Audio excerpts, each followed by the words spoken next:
শীষের ভোট আর গণভোটে না ভোট সমান সংখ্যক এসেছে। 500 ধানের শীষ 500 না, 1200 ধানের শীষ 1200 না।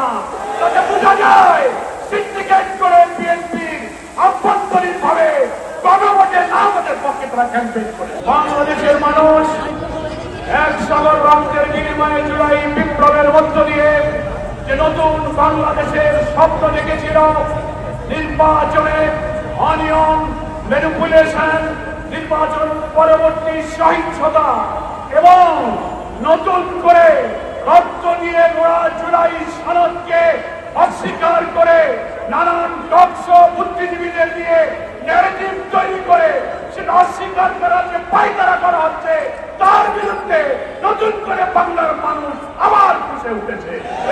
নির্বাচনে যে অনিয়ম হয়েছে, ফলাফল তৈরিতে, ফলাফল ঘোষণায় প্রিজাইডিং বডিরা যখন ব্যালট গণনা করেছেন, সম্প্রচার হচ্ছে একের পর এক ফলাফল, হঠাৎ সম্প্রচার বন্ধ করে কি রহস্যের জাল করে বিরোধী দলীয় অর্থাৎ 11 দলীয় ঐক্যের একের পর এক বিজয়ের বার্তাকে থামিয়ে দেওয়া হয়েছে।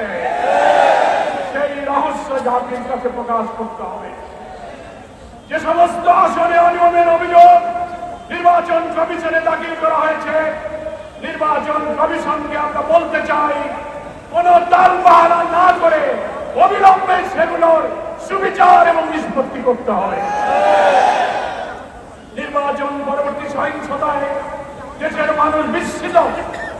আপনারা এইভাবে ম্যানিপুলেশন করে বিজয়ী হয়েও আপনারা জাতির পরে হামলে করেছেন, খুন, সন্ত্রাস, বাড়িঘরে অগ্নিসংযোগ, নিন্দা এবং পিটাচ্ছেন, মা-বোনদের ধর্ষণ করছেন।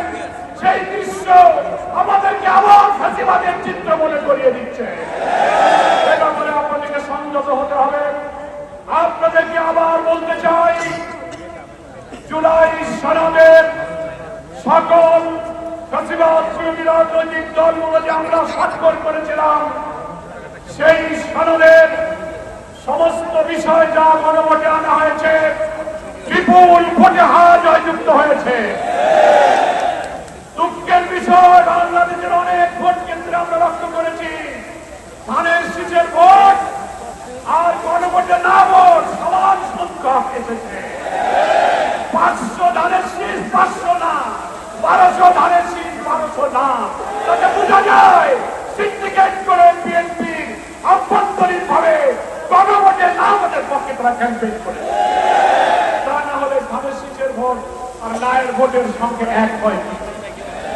এখন নির্বাচনের পরে টকশোতে অনেক বুদ্ধিজীবী, তথাকথিত পেইড সাংবাদিক নামের কিছু বুদ্ধিজীবীরা সরকারের দালালি করে প্রশ্ন তুলছেন, জুলাই সনদে যা যা স্বাক্ষরিত, যা যা ঐক্যমত, সেইগুলো সবকিছু সরকার মানতে বাধ্য নয়।